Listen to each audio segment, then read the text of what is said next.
성도 여러분 반갑습니다.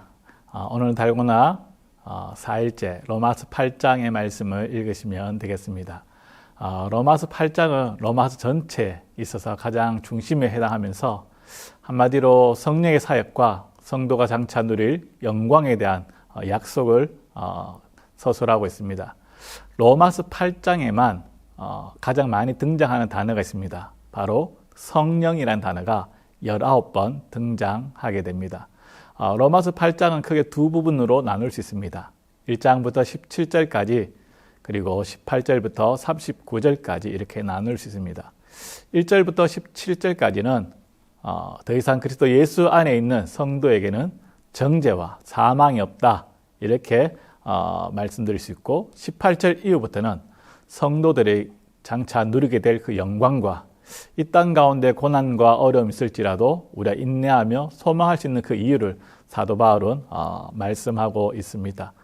여러분 7장 어제의 말씀을 기억하십니까? 사도 바울은 내 안에 선을 행하기 원하지만 내 속에 악이 함께 있어서 죄의 법이 나를 사로잡는 것을 경험하였다고 말하고 있습니다. 그러면서 어쩔 수 없는 자신의 한계를 보며 오호라 나는 공고한 사람이라고 탄식하는 것입니다.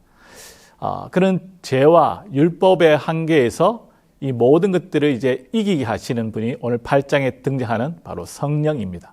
성령으로 인해서 육신에 속해 죄 아래 팔렸던 자들이 죄의 세력을 이기게 되고 율법의 의로운 요구를 다 성취할 수 있게 되는 것입니다.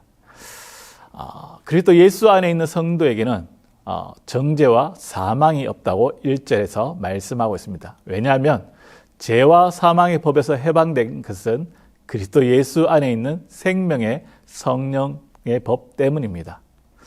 여러분 예수 그리스도와 연합하였기 때문에 우리는 성령에 속한 자입니다. 이제는 성령이 내 안에 주도적인 역할을 하며 성령을 따라가는 삶을 살아가는 것입니다.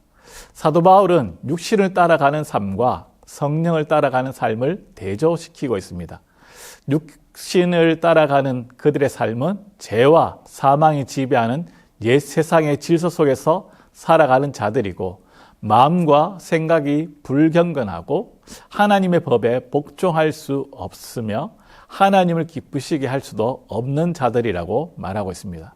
또한 그들은 사망의 심판 아래 놓여 있는 자들이라고 말하고 있습니다.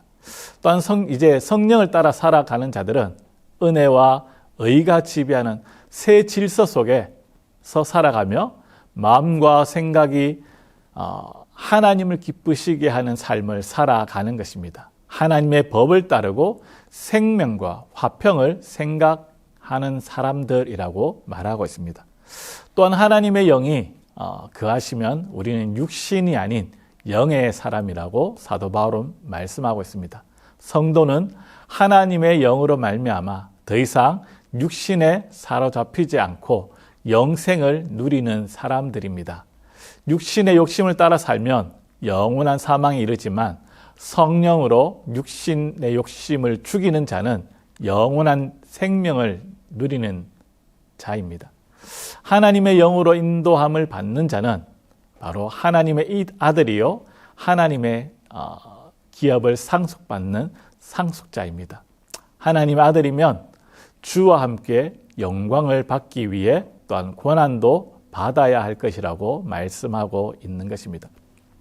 이것이 1절부터 17절까지 내용입니다. 18절 이후부터는 이제 성도들이 이 땅 가운데 누리될 그 영광과 이 땅에 고난과 어려움이 있을지라도 소망할 수 있는 그 이유를 말하고 있습니다. 우리가 먼저 생각해야 되는 것은 우리가 장차 마지막에 영광스러운 그리스도의 그 형상으로 변화된다는 것입니다. 하나님의 아들의 형상으로 영광스럽게 변할 것을 알기에 이 땅에 어려움과 고난이 있을지라도 인내하며 나아가는 것입니다. 여러분 이 땅 가운데 인내하며 소망할 수 있는 그 이유는 사도 바울은 오늘 본문을 통해 보시면 첫 번째는 성령께서 우리를 도우시기 때문에 이 땅에 고난과 어려움이 있을지라도 인내하며 소망할 수 있다는 것입니다. 무엇을 위해 기도해야 할지 모를 때에 도우시고 하나님의 뜻에 온전히 쫓아가도록 쫓아 살도록 강구하도록 하신다는 것입니다.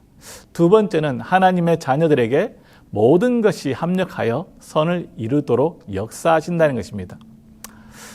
우리의 삶은 우연히 일어나는 것이 아무것도 없습니다. 하나님의 계획과 하나님의 뜻 아래에 모든 것이 이루어지는 것입니다. 이 모든 것들이 하나님께서 합력하여 선을 이루어 가기 때문에 우리는 이 땅에 고난이 있을지라도 인내하는 것입니다. 그리고 세 번째, 성도들은 하나님에 의해 예정되고 선택된 사람들입니다. 그렇기 때문에 고난이 올지라도 인내하고 소망할 수 있다는 것입니다. 즉 하나님에 의해 예정되고 선택된 사람이다. 이건 하나님의 부르심은 하나님께 선택받은 자라는 것입니다. 즉 우리를 택하시고 우리를 선택하신 분이 하나님이신데 그 하나님께서 우리를 끝까지 지키시고 보호하신다는 그 확신인 것이죠. 이 확신이 있을 때 고난과 어려움을 이기게 되는 것입니다. 그리고 31절부터 39절은 8장의 결론입니다. 우리의 마지막 승리는 바로 하나님으로 말미암아 주어진다는 것입니다. 우리의 수많은 어려움과 고난이 있을지라도 이 모든 일에 우리를 사랑하시는 이로 말미암아 우리가 넉넉히 이길 수 있다고 말씀하고 있습니다. 바라기는 오늘 이 말씀처럼 주 예수 그리스도로 말미암아 우리에게 주어진 그 어려움과 우리 삶의 현장에 그 문제가 있을지라도 승리하는 삶을 살아갈 수 있기를 주의 이름으로 축원드립니다. 기도하겠습니다. 참 좋으신 하나님 아버지, 우리 가운데 성령님이 계심을 믿습니다. 이제 성령을 쫓아 살아가게 하시고 내가 원하는 대로 육신의 정욕을 쫓아 살아가는 자가 아니라 하나님을 기쁘시게 하는 삶을 살아가는 우리가 되게 하여 주옵소서. 하나님 땅 가운데 여전히 때로는 어려움과 고난과 내가 생각지 못한 일들이 일어남을 고백합니다. 그럼에도 불구하고 이 모든 일들 가운데 성령이 우리를 위해 도우시고 모든 것들을 합력하여 선을 이루어 가시는 그 하나님을 믿기에 하나님이 이 모든 고난과 어려움을 인내하며 천국의 소망을 두고 달려가는 우리 모든 성도들 되게 도와주옵소서. 오늘 하루도 주님과 동행하게 도와주시고 주님으로 인하여서 승리하는 삶을 살아가는 우리 성도들 되게 도와주옵소서. 이 모든 말씀 살아계신 예수님 이름으로 기도드립니다. 아멘.